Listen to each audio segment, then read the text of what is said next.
Criminal State: A Closer Look at Israel's Role in Terrorism by Jeff Gates. Part 1. When asked on September 11, 2001, what the attacks meant for US-Israeli relations, former Israeli Prime Minister Benjamin Netanyahu responded, "It's very good. Well, it's not good, but it will generate immediate sympathy for Israel." Game theory war planners rely on mathematical models to anticipate and shape outcomes with staged provocations. For the agent provocateur, the reactions to a provocation, as well as the reactions to those reactions, thereby become predictable within an acceptable range of probabilities. With ongoing wars in Iraq and Afghanistan poised to expand to Iran and Pakistan, it is time to take a closer look at how conflicts are catalyzed by way of deception. When Israeli game theorist Robert J. Aumann received the 2005 Nobel Prize in Economic Science, he conceded from Jerusalem, "The entire school of thought that we have developed here in Israel has turned Israel into the leading authority in this field." A professor at the Center for the Study of Rationality at Hebrew University, Aumann's Nobel lecture, titled War and Peace, expounded on the rationality of war. With a well-modeled provocation, a target's anticipated reaction can even become a weapon in the aggressor's arsenal. In response to the provocation of 9/11, how difficult was it to foresee that the US would deploy its military to avenge that attack? With US intelligence fixed by well-placed insiders around a predetermined goal, how difficult was it to anticipate that the reaction to 9/11 could be redirected to wage war in Iraq? The emotional component of a provocation plays a key role in game theory warfare. With a nationally televised mass murder of 3,000 people, a state of shock, grief, and outrage made it easier for Americans to believe that a known evildoer in Iraq was responsible, regardless of the facts. For false beliefs to displace real facts requires mental preconditioning so that a targeted population can be persuaded to put their faith in fictions. That conditioning enhances the probability of a successful deception. Those who deceived the US to invade Iraq in March 2003 began a decade beforehand to lay the mental threads and make the requisite mental associations to advance that agenda. Notable among those threads was the 1993 publication in Foreign Affairs of a theme-setting article by Harvard University professor Samuel Huntington. By the time his analysis appeared in book-length form in 1996 as The Clash of Civilizations, more than 100 think tanks were prepared to promote it. The result created a widely touted narrative, a thematic storyline supporting a clash consensus 5 years before 9/11 provided a plausible rationale for war. Also published in 1996 under the guidance of Richard Perle was A Clean Break, a new strategy for securing the realm, that is Israel. A member since 1987 of the US Defense Policy Board, this self-professed Zionist became its chairman in 2001. As an advisor to Israeli Prime Minister Benjamin Netanyahu, Perle's Pentagon advisory post provided a powerful insider position to shape the national security mindset around the removal of Saddam Hussein, a key theme of A Clean Break, released 5 years before 9/11. That same year, Netanyahu addressed a joint session of Congress at the invitation of Newt Gingrich, the Christian Zionist Speaker of the House.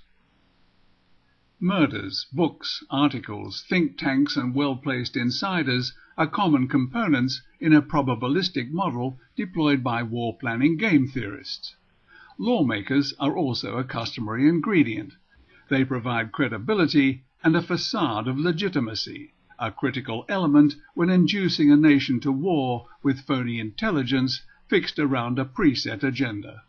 That role was eagerly filled by Senators John McCain, Joe Lieberman, a Jewish Zionist from Connecticut, and John Kyle, a Christian Zionist from Arizona, when they co-sponsored the Iraq Liberation Act of 1998. The hard fact is that so long as Saddam remains in power, he threatens the well-being of his people, the peace of his region, the security of the world. By promoting Israel's 1996 agenda for securing the realm, their legislation laid yet another mental thread in the public mindset by calling for the ouster of Saddam Hussein 3 years before 9/11. The legislation also appropriated $97 million to promote their agenda. Distracted by midterm congressional elections and impeachment proceedings, catalyzed by a well-timed presidential affair with White House intern Monica Lewinsky, Bill Clinton signed that Zionist agenda into law in October 1998, 4.5 years before a US-led invasion removed the Iraqi leader. After 9/11, McCain and Lieberman became inseparable travel companions and irrepressible advocates for the invasion of Iraq. Striking a presidential pose aboard the aircraft carrier USS Theodore Roosevelt in January 2002, McCain, a son and grandson of admirals, laid another mental thread when he waved an admiral's cap and proclaimed, "On to Baghdad," by way of deception. The confidence with which this game theory strategy progressed in plain sight could be seen in the behavior of Deputy Defense Secretary Paul Wolfowitz, another Zionist insider. 4 days after 9/11, while in a principals meeting at Camp David, he proposed that the US invade Iraq. At that time, the intelligence did not point to Iraqi involvement, and Osama bin Laden was thought to be hiding in a remote region of Afghanistan. On that same day, San Diego FBI Special Agent Stephen Butler interrogated Iraqi Munta Ghazal at his home near San Diego to determine if he was funding Mel Rockefeller, an American with whom Ghazal traveled to Baghdad in early 1997. After meeting for several days with a top nuclear physicist with oversight of Iraq's mothballed nuclear weapons program, Rockefeller returned to the US with a practical proposal for removing Saddam Hussein without this war and without triggering an insurgency. When regional specialists of the US Department of State would not meet with him, he traveled to Ottawa in April 1997, where he met with Middle East specialists in the Canadian government to ensure a written record was made to confirm there was an alternative to war in Iraq, 6 years before the invasion. Instead of debriefing him, FBI agents sought to discredit him.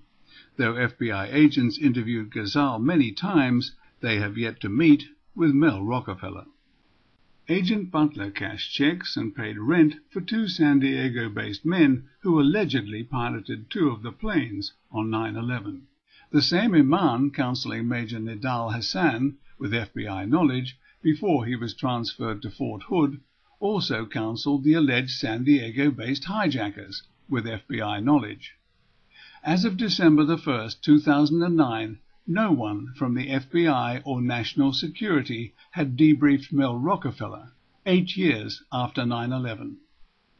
When President George H.W. Bush declined to invade Baghdad and remove Saddam Hussein during the 1991 Gulf War, Pentagon Under-Secretary for Policy Paul Wolfowitz imposed a no-fly zone in northern Iraq.